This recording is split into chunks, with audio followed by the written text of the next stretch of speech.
Hello, Ryan Garland. I am your host of the Paradyme Shift. I cannot wait to expose the true inner depths of institutional wealth building and how to dig deep into real estate investing.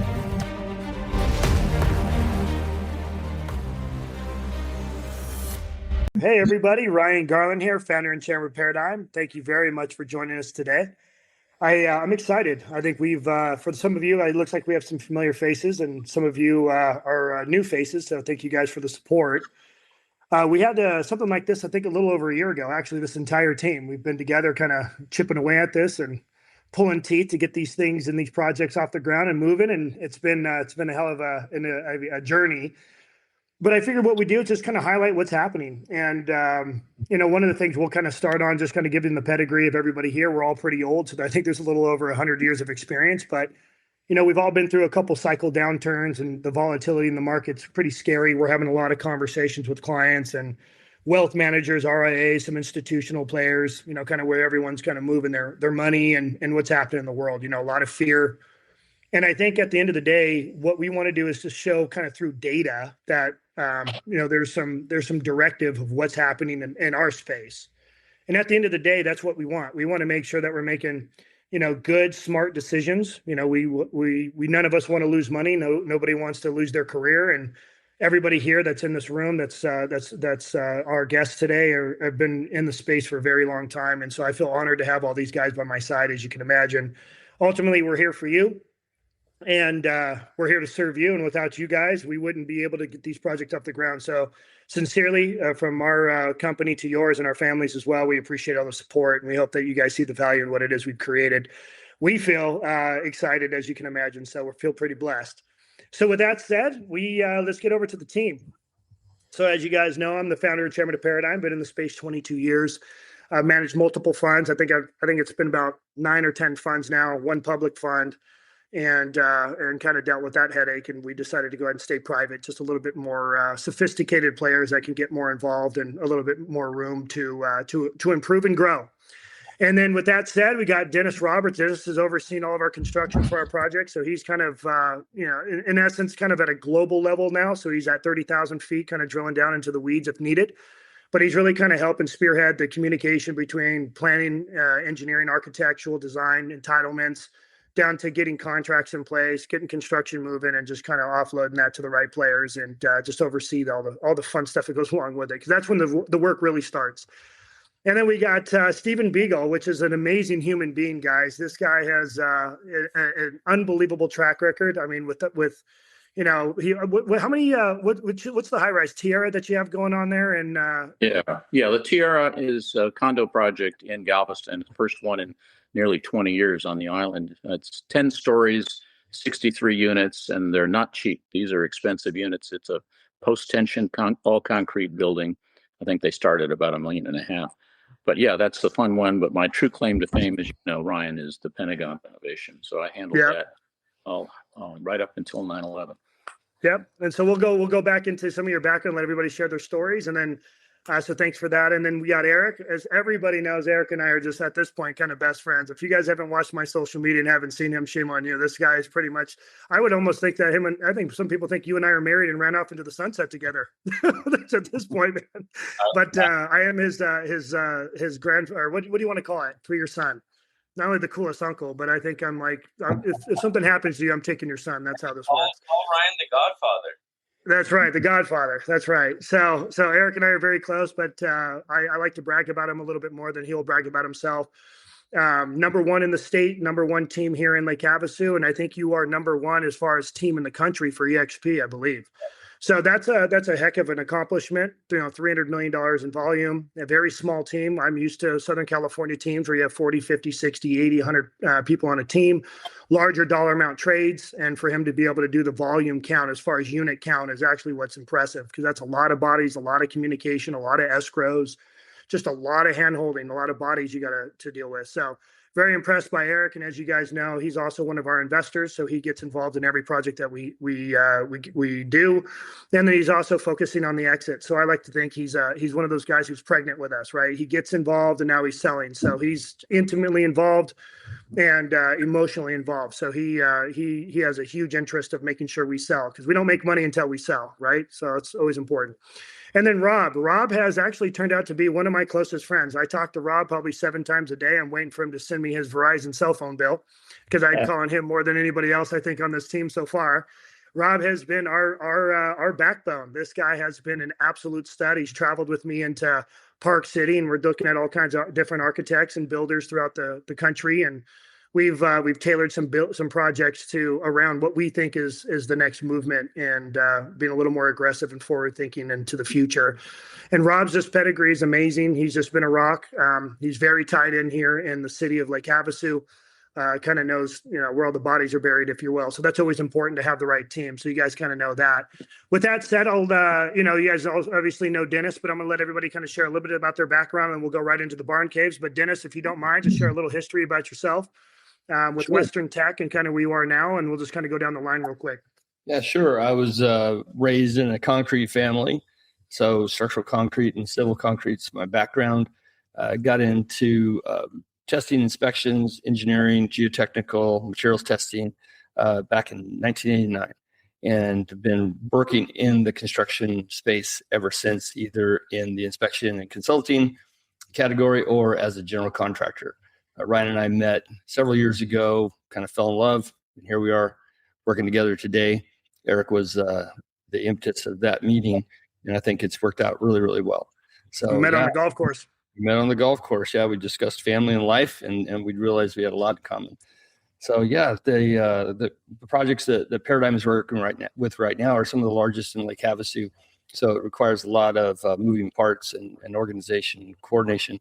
But we're putting together systems and getting the right team involved that is pulling all that together every day. Yep. I appreciate it. Couldn't say it better, Dennis. I appreciate that. Stephen, obviously we know you're Mr. Pentagon, but share a little bit more about your background, please. Oh, thank you. And it's really a joy to be with this team. I've enjoyed it, I think, for 3 years now, maybe 3.5. But, 46 years as an architect. I have projects all over the world, but most of them are in this country. And most of them are along the Gulf Coast of Texas, what's now called the Gulf of America.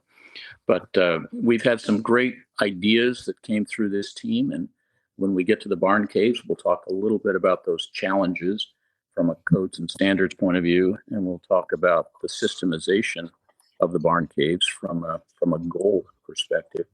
But yeah, I've enjoyed a great career, lots of notoriety. I've written books on architecture, and I've taught architecture at the University of Virginia and at American University downtown in DC.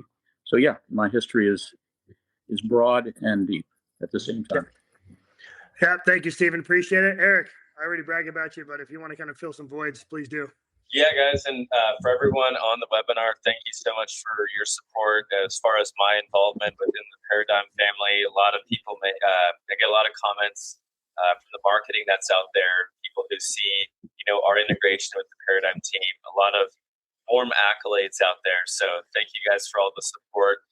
Going on year 5, I think now with Paradyme Storage, we are completely sold out buildings A through F, phases 1 through 5. So we're very anxious to start on building G as in George, also known as phase 6. It's been a tremendous project to be a part of, and a lot of the field decisions and design decisions that Ryan has made have truly led to the success of this project. And we're very excited, again, for building G. But yeah, as Ryan mentioned, we're a team of 20. We operate as one of the top teams of all brokerages nationally, which is pretty amazing given the size of Mojave County. But we're in touch with Ryan and his team almost daily, strategically figuring out what we can do to generate pre-interest, We're now working on the boathouse. We have our first closing at that project. But overall, everything is going incredibly well, and I would not personally be investing in this project and future projects if I didn't have a level of certainty that I was very comfortable with. So with that being said, I'm very happy to be here. Thank you, Eric. I appreciate it. Mr. Rob, rock and roll. All right. Thanks for including me in today's festivities. I do appreciate that as well. I've been with Selberg Associates for almost 30 years now. And it's amazing when you look back at your life and see all the opportunities and the friendships you've made and relationships that you've had the opportunity to work with. And this team is no different. There's a lot of talent on this team. And I am humbled every time we have one of these. The resumes that get belted out at the beginning of this thing. It's certainly fun to be a part of this team. And it's fun to be a part of the vision that you see taking place right before your eyes. Get a lot of updates for you guys today, and when we jump into it, we'll share them for you. I think there's some exciting things, and the city of Lake Havasu is very much in favor of what Paradyme is doing, and they see Ryan as a visionary, and I think all of you do as well. That's why you're here today. So that's it for me. Thank you, Mr. Rob. All right, guys, let's get to the meat of potatoes. Here we go, barn caves. I'm not sure how many of you guys are able to see what's on the screen, but I'll kind of read through it. We are kind of on the tail end of getting this permit for phase one, which is nice because at the same time, we're still, grinding on phase two, and we're going to talk about that, give you guys some detail. But I think what's important is you understand that the size of this project has really been a experience to work with the city. They have and will admit that their experience as well with this is they haven't had it. We are bringing kind of a different caliber of product to the town, and a lot of times they're learning how to approve these buildings through this process. Obviously, you guys see I brought Stephen Beagle on, which is just a world-renowned architect, and obviously Rob kind of paralleling him on the barn caves. What's really happening is we just built these buildings that are just so impressive, and there's so many moving pieces. Not only from our client and investor perspective. That's why they love it, and people just can see the value once it's built. But really, the getting into the weeds of how it's built, the city's just really kind of scratched their head to try to pull it together. So, what I'm going to do is I'm going to kind of lead it over to Rob and Steven and Dennis here in a second to kind of talk about some of the hurdles. But just to kind of give you guys a quick snapshot on it, we are about to pull the permit. We're on our last. We're waiting for one more last response from a third party on fire, which they outsource the fire protection out to. I think it's a company out of Phoenix, if I recall. So we're just waiting for that last comment. Other than that, we're ready to go. We're going to go ahead and start grading. So that's cool because that's just kind of getting the clock started anyways. So I think we're already staked and ready to go. So I wouldn't be surprised we start moving dirt next week. And right after that will be, an approval for the residential, and we're good to go. So real quick snapshot again on the project, 93 units of single family. This is a mixed use project. We do have a 44,000 square foot gym, which does have a pool, does have an amenity package, which includes a pickleball court. And what we did is we were working with, and we're going to announce this here pretty soon. So some of you that are following us a little bit more often on social media and watching our updates, we do have a doctor that we have, in essence, came up with an agreement with and partnered with that's going to come in and provide true healthcare services as well to our members. So ultimately, we'll have a healthcare tenant in our buildings, which ultimately, from an investor's perspective, that increases the value of our building, and having a healthcare tenant's a big deal. So and being in Lake Havasu, it's more relevant. So we'll be on kind of the holistic health, dealing with a lot of pain management, and just focusing on, real doctor healthcare services. So it's kind of nice to be able to have all that in one. 550,000 total square feet. We're at 6 phases. Phase one will be the gym. And then the last 5 phases will be the residential. Approximate start date for the residential grading will be December 7th. I'm going to let the boys kind of talk a little bit on that. Barn Cave's plot map is the preliminary map has been recorded. We're trying to get the final recorded, and I'm going to let the boys kind of talk on that. We have some tax advantages, investment strategies associated to this. We're actively raising money, and we're 60 days out or so. We think we're going to close it out because once we really start breaking ground, a lot of our investors and clients and have been watching us or signed up to see us get that permit, have made commitments and ready to pull the trigger to start putting stuff on deposit. So we're getting real close here, guys, to finishing this out. which is excited for us to not only break ground, but also finish the raise so we can be full steam ahead. With that said, Stephen, why don't you share a little bit about the hurdles that you have dealt with the city? I think this is important because it'll kind of pollinate into some of the other projects that we have in Lake Havasu, but just kind of how just really receptive the city has been to work with us, which has always been great. But just share a little bit about your, coming from you, and then we'll kind of go off of Rob and then Dennis with kind of the conversation we had about the easement this morning. Sure, fair enough. And thank you again, Ryan. I'm going to go macro to micro for just a minute. The challenge that we all faced, everybody on this team, with barn caves is that it's a new paradigm. We were looking at how to combine uses. You're combining a storage use, a garage use, a shop use, a gym use with a residential use, and you're putting it all in one shell building. And that's a challenge from a life safety and a codes and standards point of view. But the real joy in this is reinterpreting the codes and allowing flexibility, or at least imagining flexibility under the codes. Sure, we have to provide health, safety, and welfare protection, but to put all of those uses and your lifestyle into one box was a huge challenge. And that's where the new paradigm idea comes in. And to take that, a step broader, we've got our prototypes designed, we've got the steel designed, we're ready to rock and roll with construction. But the real challenge has been trying to find that least common denominator for what we have to do nationwide to meet minimum health, safety, and welfare standards for this product. So our idea was we have to systematize it. We have to come up with a new paradigm that works in terms of a design concept, and it needs to work everywhere. Sure, every jurisdiction, including Lake Havasu City, they're going to interpret the code their way. But we have to make sure that they're interpreting it at least the way we are from sort of a minimum broad scope perspective. That has been a challenge in Lake Havasu City, but they have been, all the staff there have been very cooperative. And I think they're learning at the same time that we are challenging them with code interpretations. And we're there. We're ready for permit. But the goal overall, I think, Ryan, the whole concept here is really Ryan's and Rob's. So credit where credit is due. Paradyme is offering a new way to consolidate these uses into single structures that people can invest in and use. And then we're going to package this. The idea is to systematize it into something of a kit of parts so that we can produce them in a larger scale and ship them all over the country. So the test case is right here in Lake Havasu City, and we're really close. Rob, You want to pick it up from there? Yeah, everything that you said is kind of where we started this project. It started with a vision that started with how do you take a product that is really, it was kind of an evolution. We've got a storage project that everyone said, can I put I just want to put like a 1-bedroom, 1-bath type unit in here. I want it to be my place. I'm already paying for this storage unit. Let me do it. And that was a code issue that we weren't able to circumvent without getting into some firewalls and reclassifying portions of the building.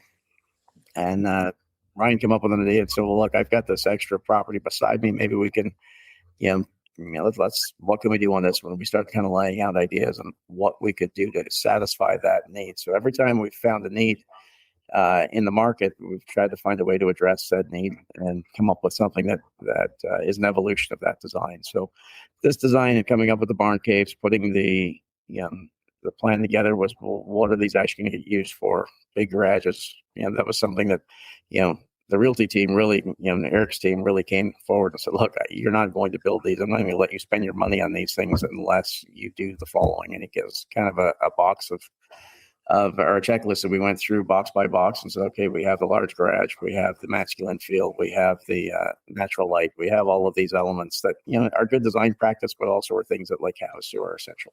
So that was one of the things. As far as the city goes, I feel like the city's been very easy to work with. Where we get into issues is there's parts of the project that have been encumbered by flood zones that we've been working through, and the government shutting down didn't help FEMA to get us through that process. The good news is we're moving forward on that one. The gym itself, though, is the shining jewel right now. This is almost at the we're at the precipice of having a building permit. We're waiting on one department to finalize their approval. And our contractor is looking at moving forward as early as next week. So this is all good news coming forward. Yeah, thank you, Rob. And what I'm going to do is, Dennis, give me a second, and I'll let Eric kind of spill into it. But just to kind of share with you a little bit what transpired with us to kind of push forward on this type of product. You know, at Paradyme Storage, which is 225,000 square feet of Essence man caves or boat and RV storage, fee simple luxury product right next door to this. What had happened is in my phase one, when we delivered that phase, a lot of buyers were asking if they can stay in their units during the weekend when they come into town, because they don't want to spend money on an Airbnb. But the space was designed so well with, you know, insulation and just nice and cold in there, because you obviously have a temperature control during the summer, that you could literally live there. And obviously, you know, with codes and legally they can't. And so, of course, I had to say no. But that was something that sparked my interest. And given kind of where we were in the design timelines, being in the last administration, and cost of living and inflation and what have you, we wanted to also focus on something that was attainable, that we can build quicker. And then because we're already building steel buildings, I love the fact that we can do all of our horizontal improvements, and we can have a lot of our steel components being manufactured off-site. And then as soon as the foundation is poured, we're dropping steel and going up, right? And try to focus on speed, and speed is money. So that was kind of that part. The other bigger part was, and this is really important, I hope you guys can really hear where this comes from. This is, I think, where the real stake in the heart was for me. I currently manage a $100 million debt fund. When the pandemic hit, I moved my headquarters to Nashville. I wanted to get out of California for many reasons. What I saw was, at the time, a lot of note buyers, the secondary market for note buyers faded away because interest rates spiked in June of 22. So when that interest rates had spiked, we knew that we couldn't fund loans and sell notes. It was going to be a little bit different of a pattern and path moving forward on how we're funding loans, right? Because mind you, these are short-term bridge loans, ground-up construction financing, secured by a first trust deed, low leverage loans. That's my background, it's my pedigree. So obviously, I'm an underwriter at heart. With that said, what I saw was, if you were going to stay in California, I had to have lower interest rates to be able to get the money to put out, because it was just, the competition was so fierce. I started watching the interest rates that were being charged for these funds to the borrowers for ground up construction. And obviously the amount of migration and growth in the Southeast was impressive, right? So we were like, look, we can go that direction. But one of the things that was very forward thinking on the Southeast was barn dominiums. And so I started looking at the technology between how these steel buildings are being designed and built, and really started seeing how quick and well and the cost to build these, because I was getting the loan request just as a private lender for ground up construction finance. So I'm looking at budgets, contractors, where the material's coming from, manufacturers, engineers, architects. I'm watching everything, because before I fund the loan, I need all that information. So I'm dissecting this as I would on a standard underwriting practice. But I'm watching how these things are put together and the speed and the timelines. And I had to challenge my clients and sit on the phone with contractors and say, are you sure you can build on this time? Show me proof of concept. And there was already out there. So, where it really started catching my attention even further was, as most of you know, if I fund a loan, I need an insurance policy. That policy needs to be binded and fully lit before I can actually fund that loan, right? So, and paid for during closing. When I was looking at the insurance policies, what I was doing is I was taking a stick-built, lumber-built home.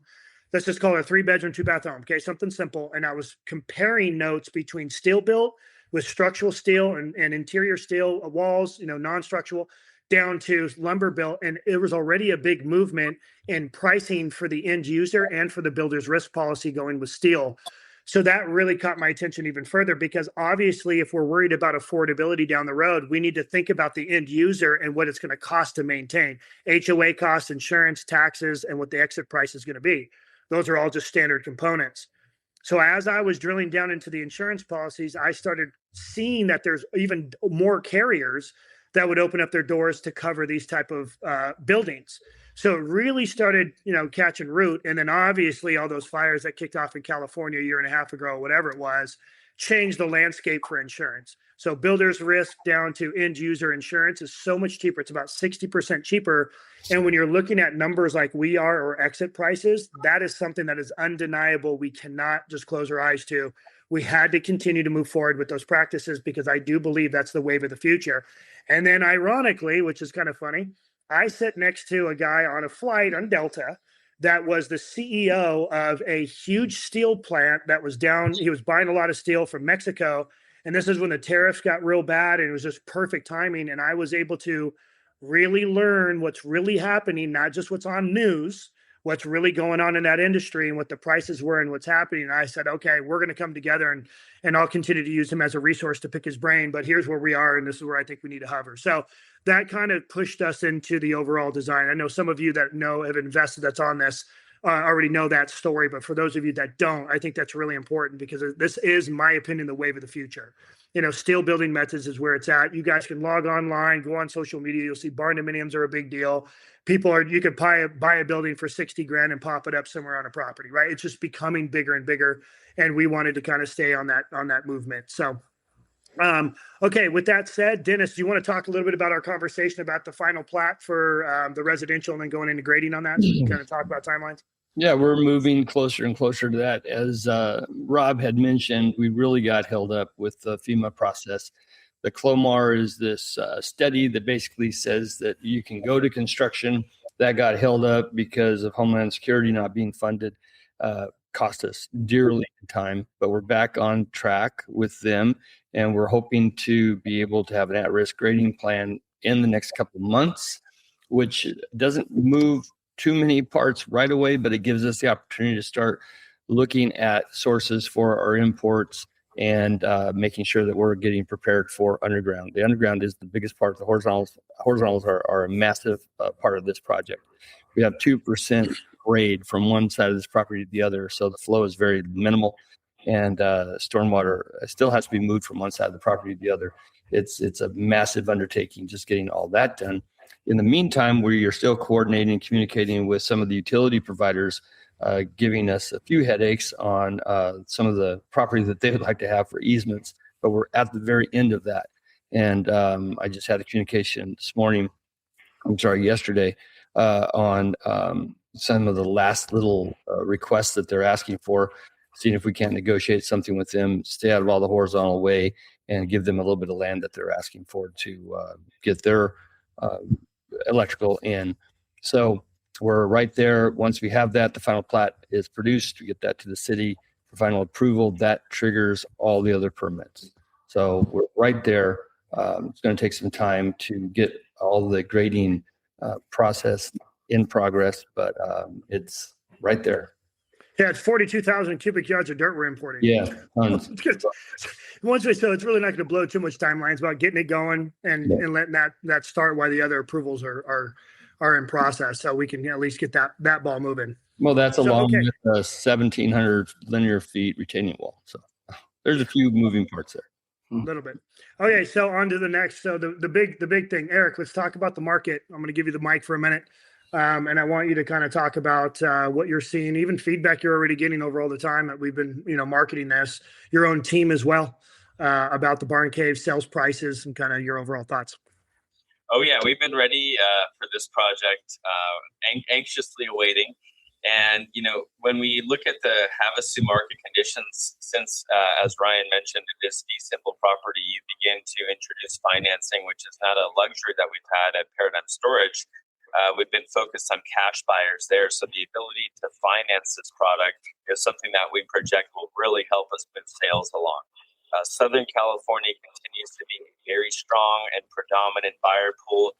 More like Havasu City, even through high interest rates, we really haven't seen that demand falter too much. I mean, my gosh, we've sold 100 and, I'm not even talking about buildings A and B, but our most recent phases during a tougher residential market, we've continued to sell these storage units to cash buyers. So now to have the financing ability from that Southern California exodus, we're very optimistic about that outlook. Specifically in Havasu right now, inventory is actually down slightly. We've been hovering around 450 to 480 active residential homes. As of this morning, we're at 418. So slightly down on active inventory, which we're very excited for that, given that we're on the brink of beginning phase one here for the barn caves. But as Rob mentioned in the beginning, our team was instrumental in really sizing out these garages, because if we have an oversized RV garage, and we're mitigating stairs and the objections that brings with our elderly demographic, having the elevator in place, having the really large garage, we're finding the toy accumulation doesn't stop. It's not one boat anymore. One simple motorhome takes up your entire RV garage. We need more space, and that's what our clientele is really demanding. So having the genetical makeup here of these properties we were involved in, and feel very comfortable about how they'll move in the market. And that's pretty much all I've got. And then real quick, so this is why I'm just going to write into, for everybody who wants to go back to their questions and answers. Lee, I just responded to you. What I wanted to do is just kind of give you guys a little more, I would say a little bit more color on what we're seeing as far as movement. Now, the volatility is huge, and this is important because I think we really are a good data source to give you guys some feedback.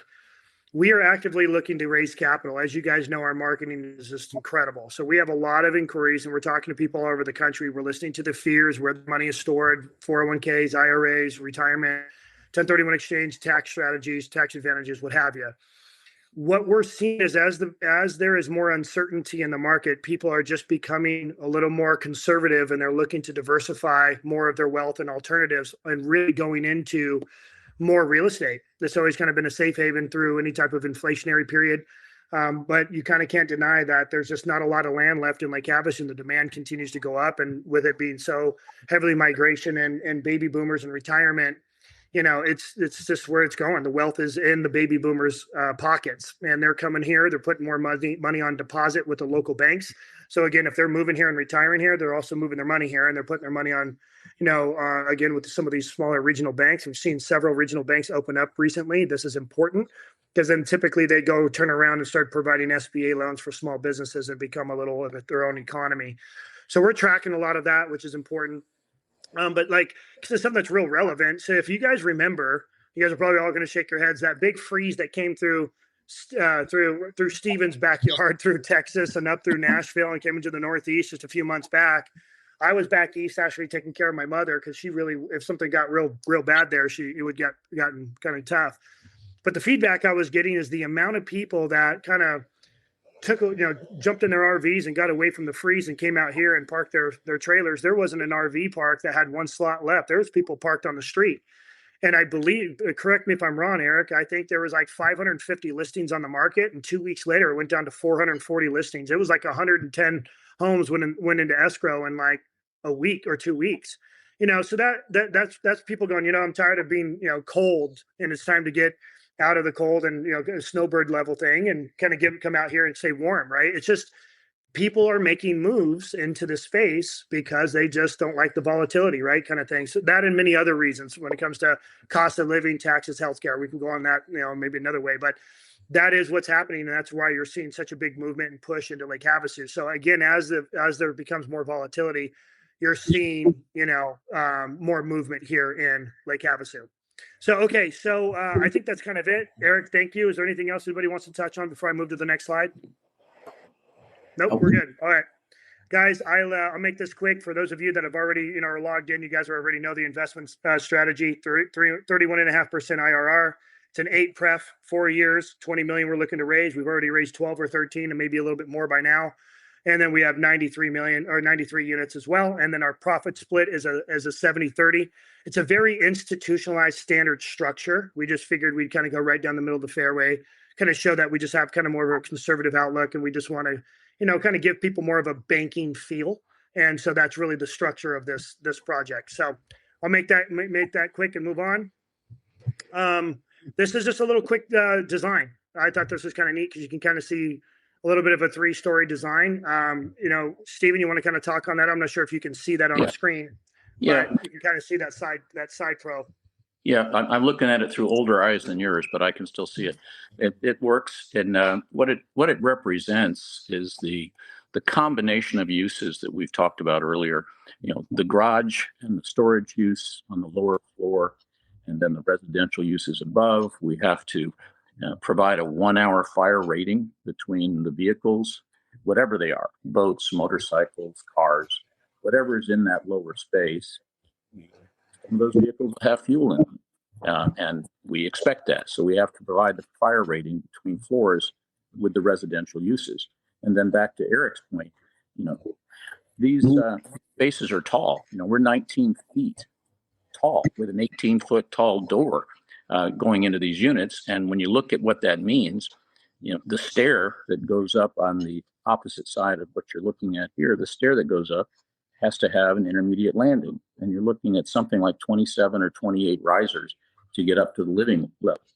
Well, the elevator sort of negates that. You don't have to climb all those stairs. You don't need to be a billy goat to live in one of these houses. You can take the elevator, and the elevators we're using are pneumatic elevators. They're very cost effective. They do operate on a vacuum pump. We don't need an elevator pit. We don't need hydraulics. We don't need traction. It's basically a big vacuum cleaner that sucks you up in a tube to the upper levels. And these things are becoming more and more popular, particularly when you get to the residential level. You can have the glass enclosure visible. I mean, you're just watching yourself ride up and down through your own 2-story residential space. There is an opportunity in these units to have an intermediate apartment sort of in the back within that 19-foot garage space. We can actually get sort of just an apartment or a carriage house, so to speak, with a rear entrance, if we want to do that. So there are options here. And then back to my earlier point about systemization. Once the kit of parts is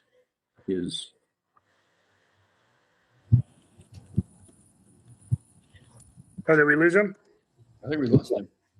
It's okay. I know he was kind of had bad. Rob, you want to kind of finish the sentence, maybe? Yeah. Once all the parts are put together, this was designed with systematic design where you could make components and issue them as a building package that could ship anywhere in the country. And why stop there? Paradyme's always been a visionary, so the intention was always to once building codes are realized in the United States and the minimum standards are met, we would look at going abroad. But that's kind of a future growth plan. But this design was designed to be something where you could interchange different finishes. You could, different panels depending on what the market would bear. And also, like when you buy a luxury car, they'll give you the option to have this. But if you want to pay this much extra, you can do this. It was kind of set up so there was an opportunity for capitalization of the idea as well. Perfect. Yep, and I agree. Okay, so a couple things for you guys to know too. The reason why we really wanted to kind of offer this webinar is just going to give you guys a little bit of a background, but this is important as well.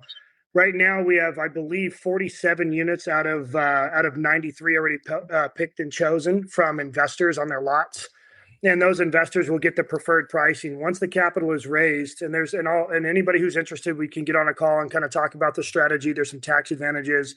There's a rollover to ownership and so forth. We'll share with you on the call.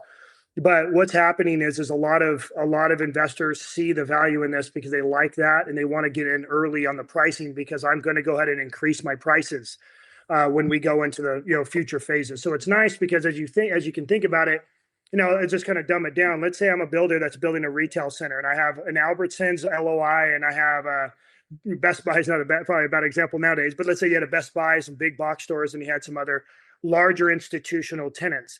If I wanted to build a $50-60 million building and I already have larger institutional class A, AAA tenants, I can go to almost any bank and get financing, right? So it can show that, okay, here's the financial strength of Albertsons. Here's the financial strength of this. Once I build it, here's an LOI commitment and a contract. So the bank, the likelihood of getting financing goes up, right? It opens up the doors too. Can allow you to get competitive pricing.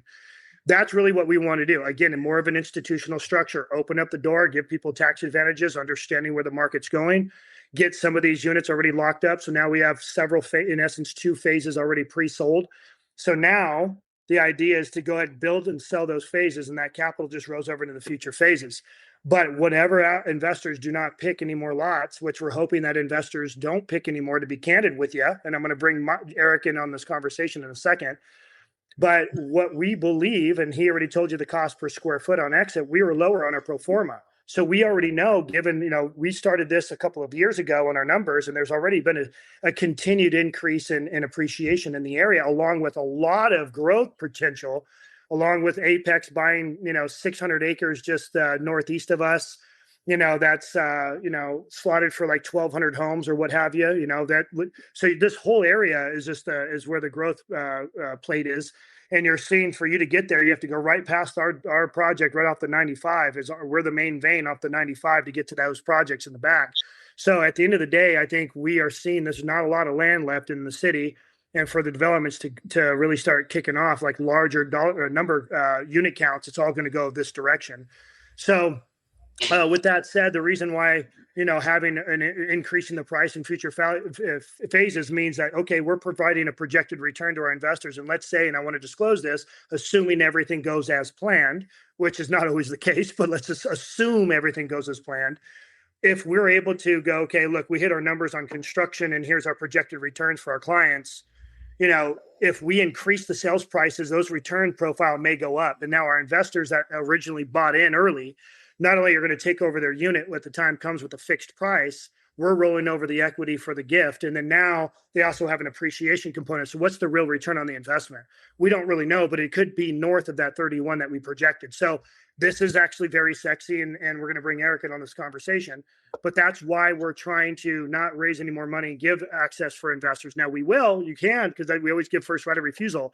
But the ones that were early in kind of grab the bull by its horns and get that benefit. But with that said, Eric, talk about where we started on Paradyme Storage at phase 1 and where we're ending up now, because we talked about it today when I saw you at the gym about putting another deal in escrow at 7:00 in the morning. But just to give real quick, when I did my pro forma on Paradyme Storage, we thought we were going to exit those at 145 a foot. Where did it go from there? I actually think it might have been 135 a foot, Ryan. But essentially, yes, we, and this goes, all credit to Ryan on a few change-ups he's made to how we've delivered these units. But we've been selling all day long at 175, 180 a foot, most recently. But for our final phase, we plan to increase that almost 10%. And we're very optimistic about achieving $200 a square foot over on Paradyme Storage. I think, like Ryan said, not only is there a lack of land that you can develop storage units, that's truly remarkable in its own space. Clients call us to want to try to secure larger parcels to develop storage, and unfortunately, it's not even worth the conversation because it's not possible in Lake Havasu. And even more so on storage units, everyone thinks that there are a ton of storage units available and that it's way oversaturated. That's actually a huge misconception. I have so many agents that reach out to our group asking what we have coming online, because if you are currently looking to purchase a unit that has insulation and climate control, the only place that you can buy it right now is Paradyme Storage. And that's why I'm always bugging Ryan and Dennis at the construction team waiting for more units to come online. I actually told Ryan, I said, I wish we literally had another Paradyme Storage in Lake Havasu because the demand is so fierce. And it's even surprising for us to just continue to get those phone calls, even now in 2026 when there are storage units all over the place. But the fact of the matter is a lot of those units are sometimes there for lease, or maybe you get an occasional resale unit. But that's a steel box with no insulation that turns into a 180-degree oven in the summertime. So we really have the market right now for Paradyme Storage. Now, for barn caves, when you add the idea of a living component on top of the storage unit, that's the one thing that Paradyme Storage doesn't have, is that living component. So the fact that, as we talked about, not having the only access to the living, these stairs, but be a very convenient elevator, and then having the very elaborate community center of the gym and the pool. That takes care of the objection for those that want to have backyards and pool areas. So, we've pretty much hit the mark when it comes to barn caves. But, again, financing is a huge deal. So to make up that delta, living square footage, obviously they're going to be more than Paradyme storage. But when you have that financing ability, we expect to achieve a pretty car price per square foot. Once we get to that stage, we can't quote pricing just yet because this is a residential subdivision. And once we have our subdivision report, then we can get specific into pricing. But as Ryan said, proof of concept Paradyme storage, we're about 35% over the original projection for our sales price. Yeah, and I'll give you guys kind of an idea. Thank you, Eric. That's important. The guy right next to one of my units that I'm in now, he just bought one of our largest units, $565,000 square foot or $565,000 man cave, drive-through 80-foot garage, 40-foot wide, and he bought a $2.5 million MTI center console, brand new, had it delivered, has a gooseneck trailer, sports chassis, and a couple other things. He's got probably $3 million worth of toys in that garage, and he needed it right away. I mean, he was one of the guys going, hey, and then he brought his truck and trailer over there and made sure he can get it into the driveway and can get it and out of that building. And, everything obviously worked out because we designed it for that, knowing these boats, trailers, and RVs are getting bigger. So, this is the type of people that are in, this project. These are what people want. It's not only just investors that are looking into, investing into the upside. The people that are actually buying these are amazing. Example, my investors that have all committed to buy these units. If you were in my shoes, I know every single one of them now. So I can tell you where all my friends are all buying lots and units inside the barn caves. And it's so cool because I can tell people, hey, I want to buy this unit. Is the neighbor cool? And I'm like, he's really cool. I know him really well. It's what people are looking for. They're spending their money. Their life has been kicked them in the teeth over all the years, and they just want peace. We're not going to allow Airbnbs. We're looking at putting pavers in this thing. It's, gated and private. There's just, we're keeping our HOAs low. You have the gym and the amenity package with your doctor there. You got pickleball courts. You got, it's just a culture and atmosphere that people are really wanting, and we're just trying to deliver and hit that mark. So, okay. So real quick, I know Steven's made out there. Rob, let's talk about real quick square footage, smallest and largest unit, just so we can close the gap on that. We'll move on. Yeah, absolutely. So on the barn caves, we've got 2,900 square feet of living space. That includes the potential fourth bedroom. Square foot of garage on building A is going to be just over 1,500 square feet. And then patio-wise, there's about 275. Building B is the smaller unit. There's 27 of those units of the 93. It's 1,590 square feet of living, 1,300 square feet of garage, and 275 square feet of patio as well. Perfect. Thank you. And by the way, everybody, I make fun of him the way he says garage too. So if you guys want to write him a message and say, you say garage weird, it's okay. We all make fun of him. It hasn't changed for 30 years. So, okay. Well, and I literally just thought of Rob and how he says garage and how that's the most interesting enunciation of the English word I've never heard. It's all right. He builds garages for a living. I a lot of garages. Love you, man. I love you, brother. We're going to talk about the other ones you're designing for me right now. Okay, guys, this is so that's onto the bar, off the barn caves and onto the flats. This one's got a little special place in my heart too. Obviously, we pour a lot of our energy into these things, and you got to fall in love with it to really get it to turn over, because it's got to be a passion, because you got to fight tooth and nail all the way through every type of project. This one's really neat. We've had a lot of investors, I would say, diversify now and start parking some capital into here, especially the newer investors that are being introduced to our project or our platform overall. The reason they like this, it's a little bit shorter term. It is right in the heart of the city. This is a 4-acre lot. And in fact, I think Joe, our videographer, is on here. We're going to be extracting the recording from the city on the approval that we had on it last week and kind of clipping it out, but to kind of give you guys a little idea of what some of these council members have said. These are people that have been agents for years, and they have seen, builder and developer trying to figure out what to do with this lot, and no one has been able to figure it out. And we came in, and with Rob's help and, our team all kind of coming together and figuring out what we can do here to make it work financially timelines, all the fun stuff. And it looks like we came up with something that's going to work. So very excited about this. We're calling it Paradyme Flats. It's a little bit of a hybrid between barn caves and Paradyme storage. So instead of 3 stories like the barn caves, and it's a detached, single family unit, they are townhomes, but they are attached walls. They are still fee simple. So they are, for sale, regular residential trade. We are staying away from condos for many, many reasons. But these are, shared walls, fee simple townhomes. So the pricing is going to be a little cheaper as far as exit price. So you have your big garage down on the bottom, like we do on the barn caves. And then you have your living space on the second floor, which you can kind of customize the way you want it, whether it's a big studio, man cave feel, 1 bedroom, 2 bedroom, what have you. And then you got some cool stairs, which I plan on doing some floating steel stairs to get up to the 3rd floor. You have a little balcony on the 2nd. And as you go up to the 3rd floor, you have a rooftop deck. And depending on which unit you're in, the views of the lake are stunning.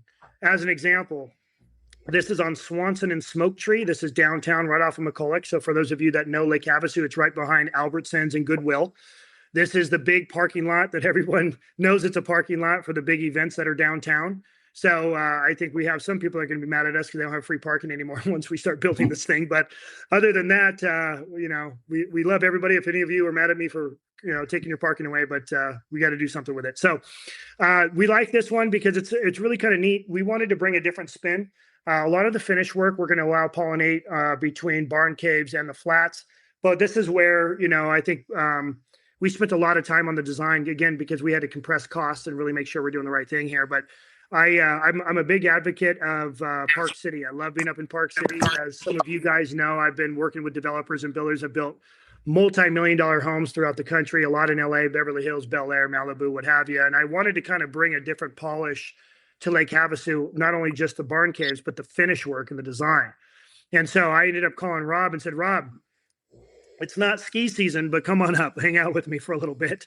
I want to show you some properties that are being built out here in Heber and some of the other places in Park City. So we spent a week together going out and looking at all these builders, looking at pricing, kind of getting an idea of material. And we really came up with something that I think is absolutely stunning. And so for the price points that we're going to sell these at, I mean, our list of buyers is incredible already for this thing.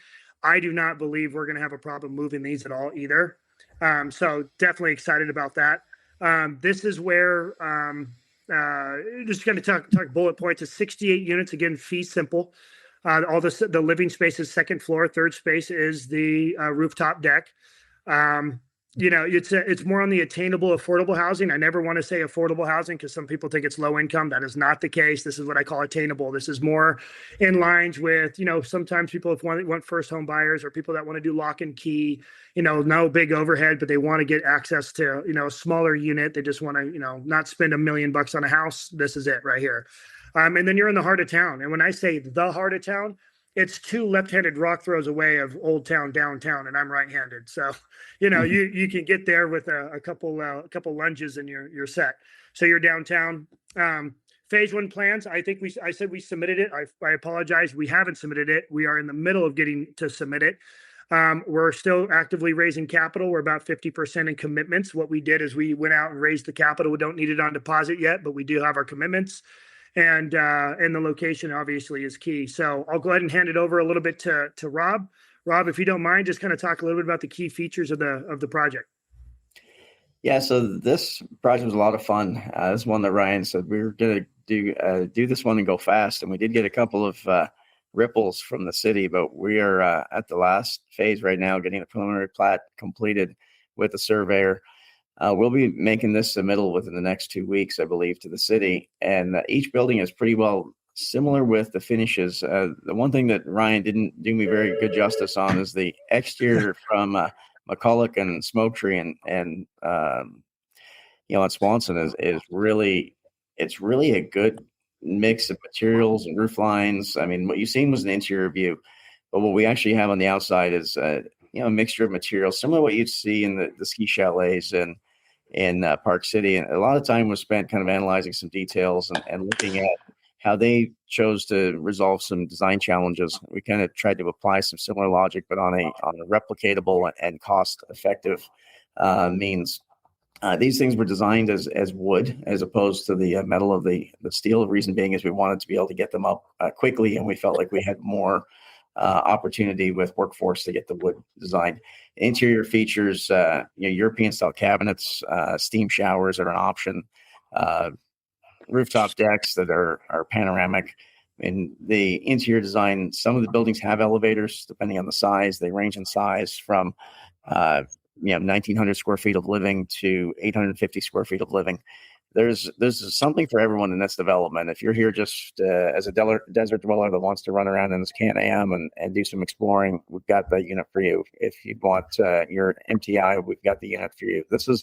These are the things that really was important. But to make this project work, we looked at 7 different opportunities, 7 different layouts for floor plan sizes. We looked at replicating something from Denver that Ryan had done, and one from San Antonio area that Ryan had done, and kind of settled on this because when we said all of this stuff was going to happen, Eric Adalia came in and just blew the whole thing up. And he said, no way. This has to be Havasu. We'll let him talk on it. Down Denver.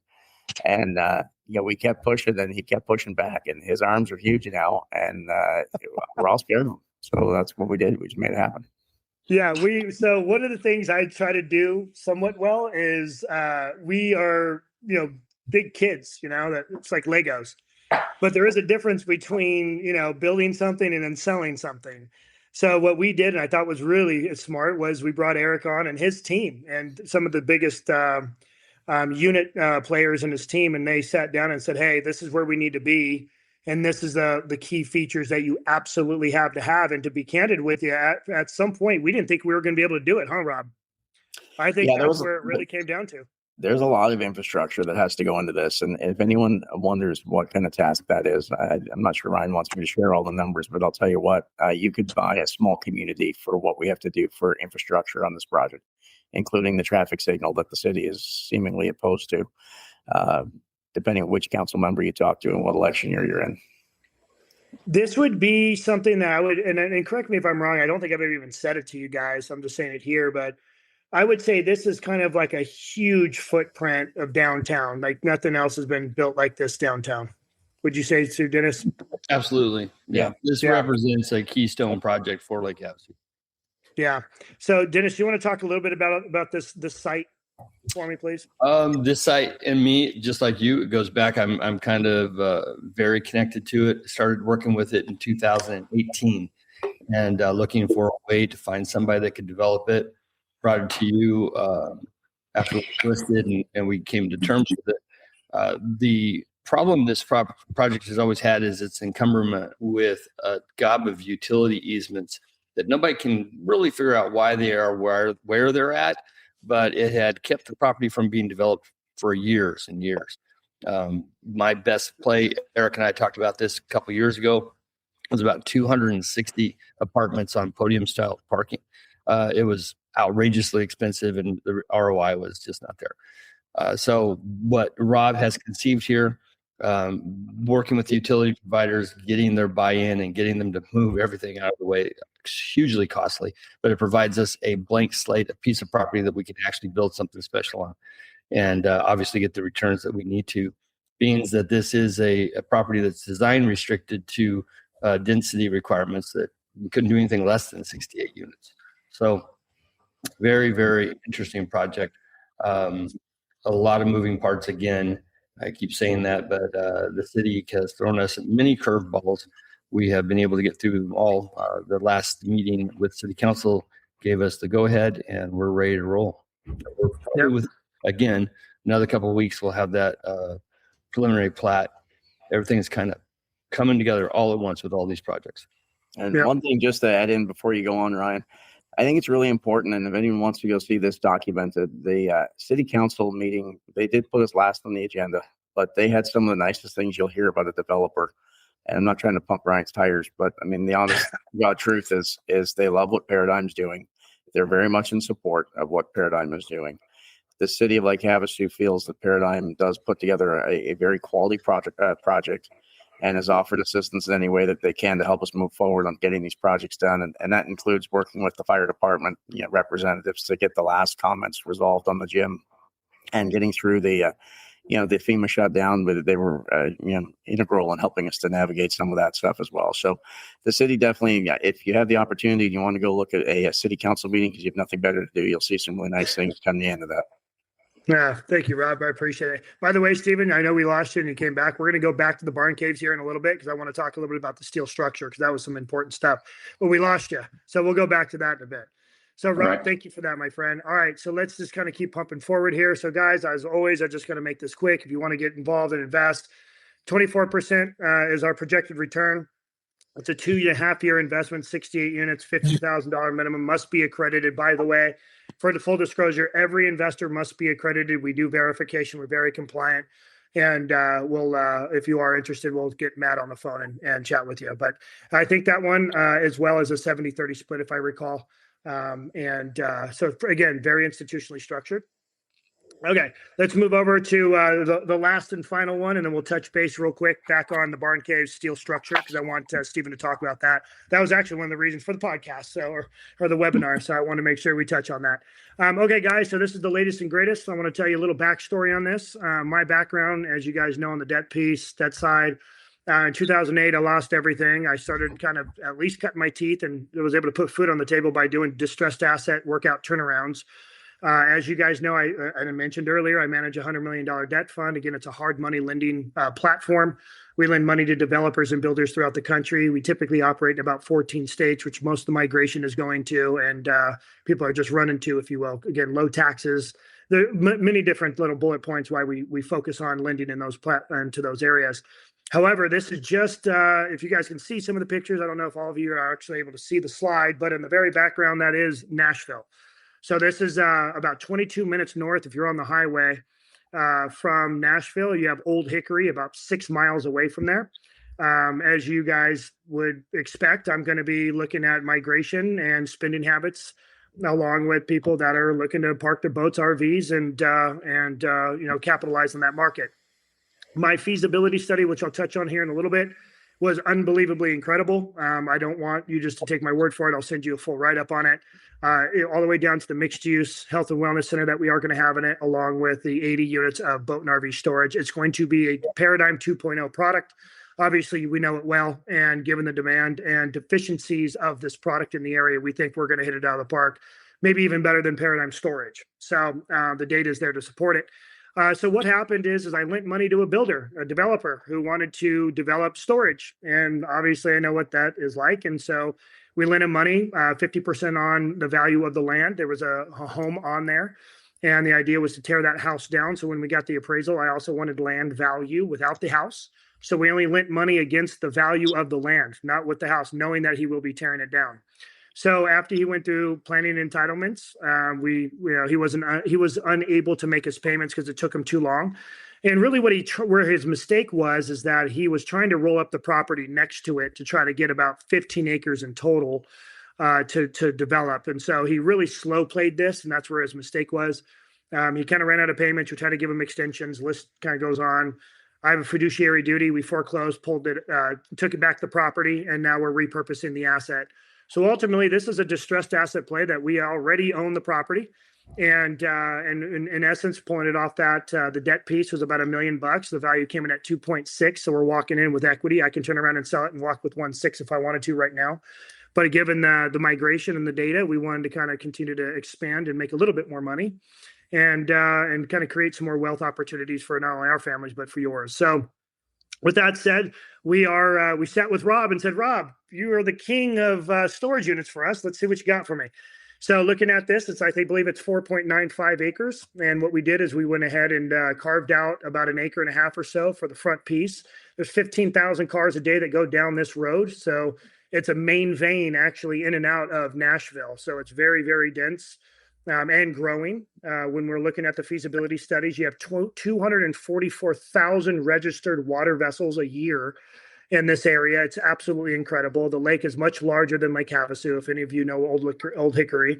Much more dense. You have homes on the water. There's no dry storage. A lot of marinas. Even the feasibility studies talked about the Corps of Engineers approving more marinas are going in, more restaurants are going in. Very forward, advanced thinking cities. They move a whole lot quicker, which I love. This in our opinion is a rather decent opportunity. Rob, do you want to go ahead and talk just about the project itself, and then I'll kind of fill some gaps. But again, it's 80 units of boat and RV storage, and then we have a 10,000 square foot facility on the very front of the property. That will be a health and wellness center as well with a medical tenant. We're actually mimicking the model that we're doing at the Barn Caves. The data is supporting it, and I'm actually sitting in our headquarters. That's now a fitness center as well, that I can show real active data, which we're going to have our last slide too. But Rob, talk a little bit about it, please. Yeah, so we were tasked with coming up with a site plan that would meet all of the criteria for the Goodlettsville, Tennessee planning and zoning ordinance. Went through a couple of different iterations. There are some setbacks, some green zones, and a few things just to keep in mind as far as the exterior of the building. They've been actually very interactive with us. They've conducted a couple of meetings, one in person with Ryan and a couple over the telephone with us, and have given us the ability to meet them for their planning and zoning meeting this coming July 6th, where we'll sit down. We're at the end of the agenda. They have kind of a discussion topic of things that are coming in the future. And we're going to go through the project in great detail, kind of talk them through why we think it's a winner, why we think it's going to be successful, and how we're going to comply with the codes. There's a few nuances. One thing that they are, we're a by right approved zone, but there is one of the nuances of the codes they do require us to go through some certain entitlements. So we can talk to them about that. The following day, they put us on their BZA meeting, which is like their Board of Zoning Appeals, and we'll present our case in more formal detail and see if we are a good fit for what they're looking for. We're pretty confident based on what we've talked to the planning and zoning director about, that this is something that they would be in favor of. And as long as we meet their aesthetics on the building, which has a certain amount of stone or stucco or siding other than metal, we're pretty confident this is going to move forward. So we're excited to see what next week's meetings bring. Yep. Dennis, you want to talk a little bit on that too? Some of your conversations you had? Yeah, when you brought this to me, I got on the phone with the Goodlettsville right away. Really great people. Interestingly, nothing like this seems to have hit that area. So the interest was fairly high. And they had a lot of questions about what kind of product this would really look like. These renderings are a fantastic representation of, I think, where we'll end up. And we got the density again on the storage that help make all of this work. That meeting that you've got coming up will be a big, one of the few obstacles, but one of the big obstacles that is going to really solidify them and their understanding of the project. So for them and the understanding of the project. So this is a big step into continuing our move into Tennessee. Yeah, thank you. Yeah. Sorry, Ryan. One thing I think we'd all agree to is this is a pretty conservative play for Paradyme, being the fact that these are sized at a 20 by 50, as opposed to swinging for the fences like our Paradyme storage product has here in Lake Havasu, where we've got units as big as 2,900 square feet. So this is really just a good middle of the road kind of, let's make sure it works kind of deal. Yeah, no, I totally agree. And that's one of the important components. We are worried about the data, but really have to kind of be careful of the size of the lot we had. So there's a lot of consideration on how we had to make it work. But it's true. We wanted to be kind of into something that's a little bit smaller, 20-foot wide units instead of 28, which is very common in Paradyme storage, 50-foot deep, which most common is 60, and then we have some really large ones like Rob said. So these are all going to be very consistent. And what that really does is just opens up, the pool for larger buyers. Paradyme storage, I think, Eric, correct me if I'm wrong, we had one buyer buy 18 units on a 1031 exchange. So, and we've had a lot of 10s and 9s and 8s and so forth. So, that's going to be probably a decent size of our buyer pool. And if you guys want to take a wild guess who's going to sell these things, so take a little wild guess. I think Eric's going to be the one moving all these things. But the point is that, this is a little more of a conservative project, and the land was kind of given to us. So it makes it easy to kind of go in and figure out what we need to do and pop it up. So, and the medical tenant's important. A lot of these other car caves, and this is something that I really wanted to consider. So you have a company called Rally Point. If you guys want to get a look at it, Google it. They're in Hendersonville. Really cool product. They only have 2 units left. They're selling these things for $326 a foot, I think, is on average. They were tracking anywhere between $285 and I think now at $326. I could be wrong. They may have sold the other 2 by now. but they only had 2 units left when I looked it up about a month ago.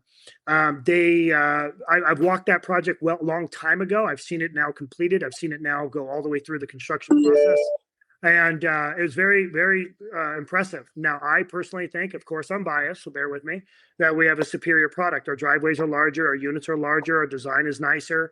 We have a lot larger unit count. It's a bigger community.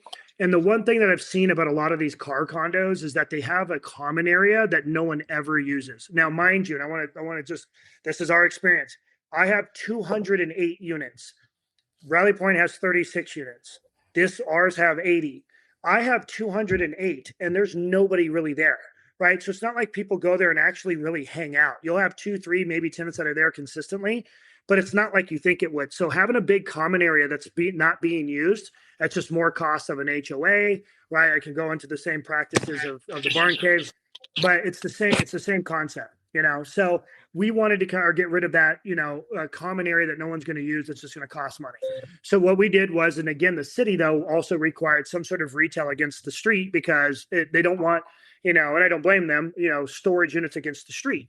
They wanted something with a little more curb appeal. So retail, because of this whole entire corridor has that already, we had to kind of think this through. And since we're already building a health and wellness center, we might as well just populate that. And we've already done it. So now it's like, we can do this on a 10,000 square foot space, no problem. So that's really been kind of the common theme. The feasibility studies where we're hanging our hat. It's important for you guys to know, like, who are, from running a business, having a healthcare facility, where there is tax advantages on this. We are doing a cost segregation study on the building. We are passing those credits over, so all of those little tax advantages are inside of the investment, which we can talk about if any of you guys are interested. Rob, I think you and I are meeting Monday morning. Well, I'm going to meet you Sunday, but we're meeting Monday morning. And next Monday, we're going to be at the city of Goodlettsville. So that's exciting. So, and we've gotten good feedback from pretty much everybody. We wouldn't go into this if we didn't have some behind the scenes conversations with people that are in the area or in the city. So just to let you guys know, we feel very comfortable. Real investment structure. This one's kind of neat, just kind of given the design and the layout and phasing. We are going to be at a 30% return, very similar to the barn caves. This is going to be a 3-year investment. Our pro forma is showing 28 months, but let's just say 3 years. We are total project cost is $18 million. We are raising, I don't think we have it on there properly, but we have a 12% preferred return. So in essence, it's a 12% cash flow. It starts at year 1, 2 sets of dividends out the year. So every 6 months you get a dividend, a 12% for the year. So two dividends a year. So you get a cash flow component of 12% on your money. And then you have a big kicker on the back end. So you'll have a 30% return on the back end. The total capital raise is $4 million. Total net profit to our investors is $4.8 million, and it's a 1.62 multiple. So moving on to that, I'm going to kind of jump back over to the barn cave. So Stevie, can you hear us? Yes. Can you hear me? Okay. Yeah, we got you. Okay. I want to talk real quick. Let's kind of bounce back and forth. So forgive us, to our audience. We just lost you earlier. So I want to talk about the steel structure and some of the moving pieces with inside, not only the barn caves, but the gym. So let's talk about the design, the structural steel of the gym, wrapping up the gym, and then also the structural component for barn caves. Yeah, I'll be really crisp with this, and I apologize. I'm joining the call by phone, and every time somebody calls me, it knocks me out of the call. So I apologize for that. So what happens here is strange. So I hope it doesn't happen again in the next 5 minutes. So with the concept of the barn caves from a structural steel point of view, Ryan is correct. The steel is sold by weight, and we end up trying to minimize the cost of the steel by minimizing the weight. So part of the plan here was to bear the structure outside wall to outside wall. We want to free span over the garage level. We want to free span that 19-foot vertical space from 28 to 28. We're going to go exterior wall to exterior wall, full span of 28 feet without any interior columns. That reduces steel. It increases the vertical dimension of the joists, but we're still looking at efficiency of cost and then the speed at which these things can be built. So now coming back to the upper levels, once we've spanned outside wall to outside wall, on the lower level, you have a little more flexibility. So conceptually, and this is something that I think Eric can appreciate, we're building a freespan box 3 levels high. The customization comes on the interior layout. We have our prototypes, which show where the kitchen's going to be, which show where the units are going to go, and the heating units and the bathrooms. We show all of that in our prototype plans, but we're not locked into that because we're free spanning outside wall to outside wall. So an investor or a buyer or a user is going to come in and have at least the flexibility to modify that internal floor plan, still using steel studs for the upper levels, interior steel studs, 18 gauge metal probably, but we're 19 feet floor to floor. In the garage level, we're 12 feet floor to floor.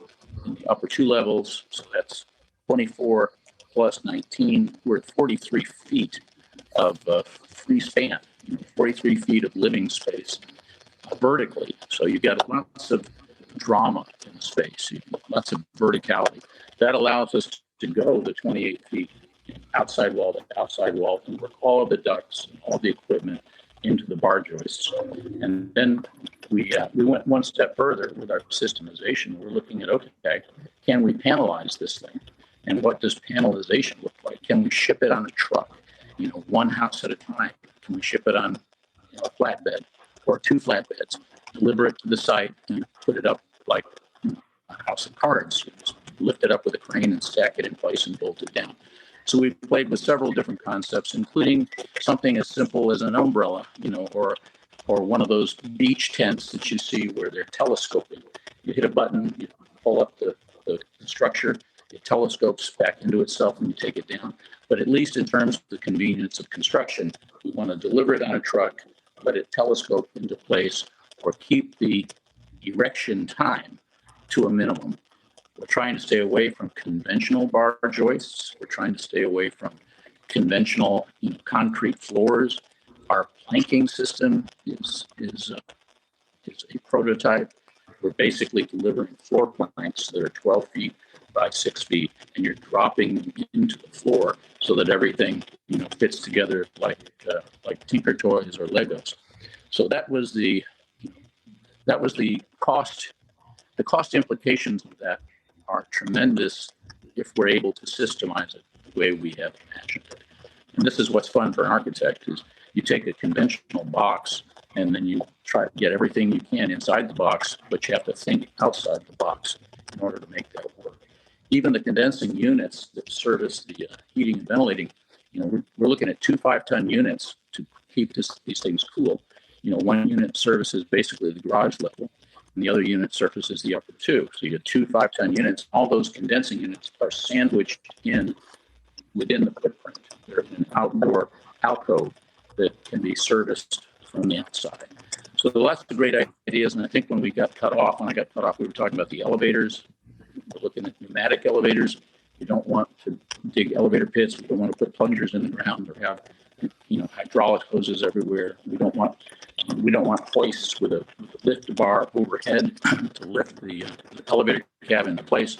We're trying to use pneumatics, which is still an electric system, but the electric pump that pumps the air is a minimally invasive cost factor in the overall budget. Other than that, construction in my world and along the Texas coast, because of the highly corrosive environment, we look at panelizing things all the time with steel studs and even plate steel on the outside of the studs, so we can deliver it on a truck without racking and just lift the panels into place. So there's lots of ways to minimize the time and cost on the front end, but it does still allow for flexibility on the interior layout if somebody wants to modify it in some way. Yeah, perfect. Yeah, no, it's perfect, Stephen. Hopefully most of you guys were able to kind of catch that. I was a little broken up, but I was going to let you keep going because I was still listening. I got it. But really to kind of sum it up too a little further is the idea was when we were going into the design of this was the amount of phone calls we were, getting from builders. And if you kind of recap the conversation I had or what I was mentioned earlier about the barndominiums and all these groups that are in this, the Southeast that were building these things and the technology with steel.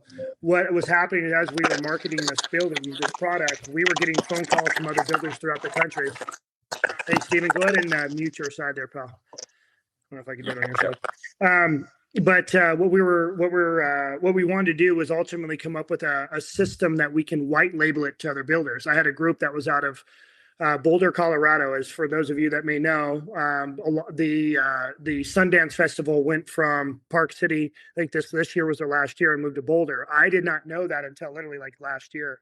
And a builder of mine, friend of mine, called me and said, "Hey, I have 1,000 acres. I'm doing a master plan community, 2 million square feet of retail, anchored by a grocery store, and then I want to go ahead and buy 720 of your buildings."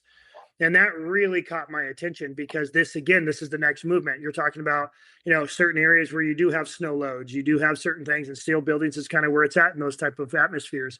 So I wanted to get to a point where we brought on the right architects and engineers to set up a way where we can manufacture these buildings and then white label them from other builders and develop buildings too. So that's like a whole nother, business that we are still going down. We just want to build the first few, kind of get the kinks out, if you will, and then go down that road. But that's the reason why we wanted to bring on the pedigree of architects and engineers, because that's our long-term goal, is to be able to pump these things out. Even if we were our own builder and we want to keep the technology close to the vest, we could at least go and start buying sites throughout the country and pop these up and kind of, have a little bit of a run. So that was really kind of the forward thinking plan.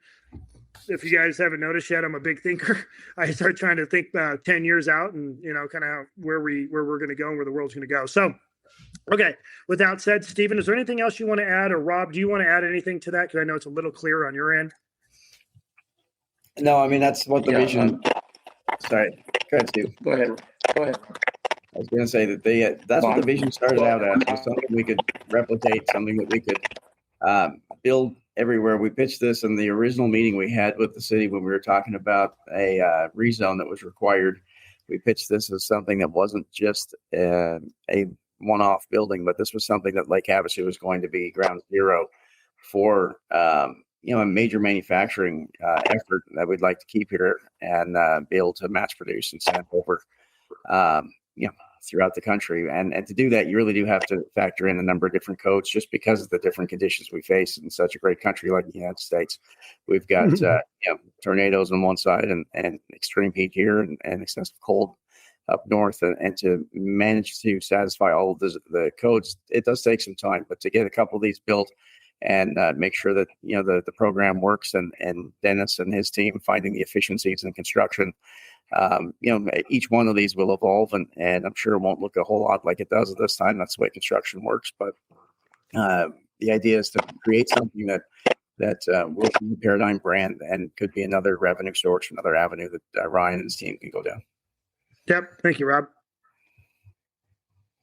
And Rob, you did a great job. You summarized almost exactly the points I was going to summarize.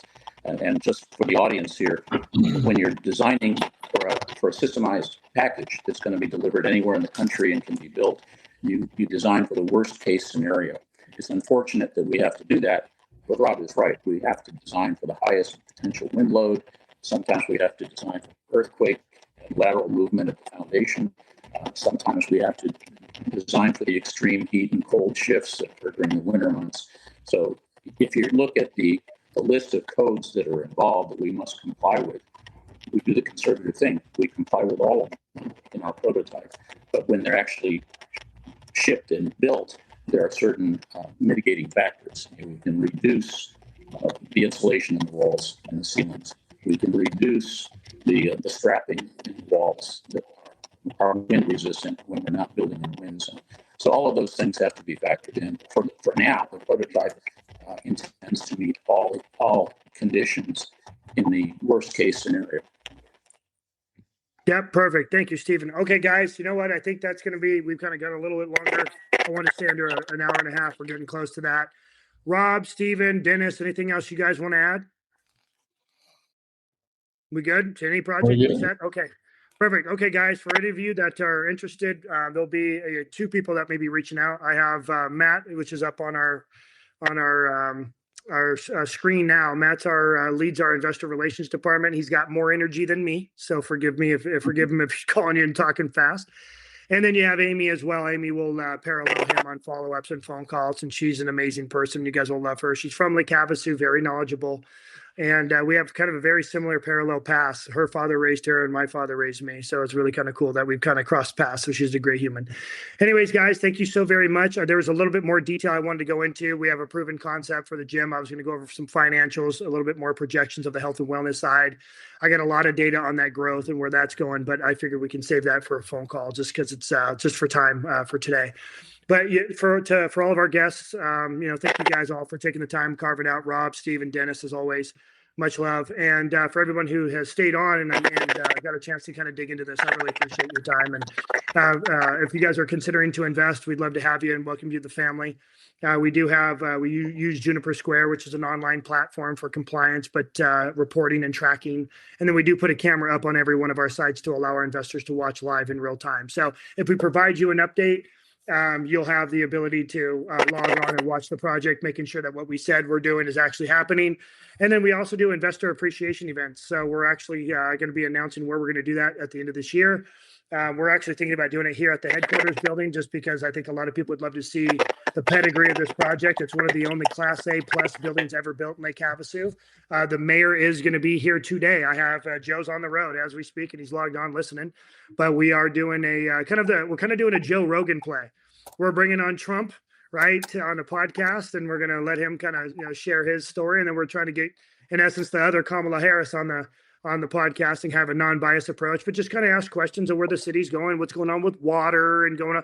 And we'll kind of produce all of that to our clients as well. So that way you guys can see what we're seeing from a political stance, what's really happening out here, balancing a budget, where the world's going. So as you guys can imagine, it's nice for us because a lot of my decision making and building these projects to awareness for investors is because these are things that I already know, but I can't sit on the phone and share all of this stuff with you. I think it's important that we do the recordings and hear it from the horse's mouth and go from there. So hope you guys see value in our platform and who we are as an operator. I do appreciate all of you current investors that are on here as well. I appreciate your trust. I love talking to you guys that once a year when we jump on a call and talk about where the world's going and when we think it's all going to end. But I appreciate you guys once again. Have a good one and have a great 4th. Hope everyone's safe and reach out to me if anybody needs anything. Talk to you soon.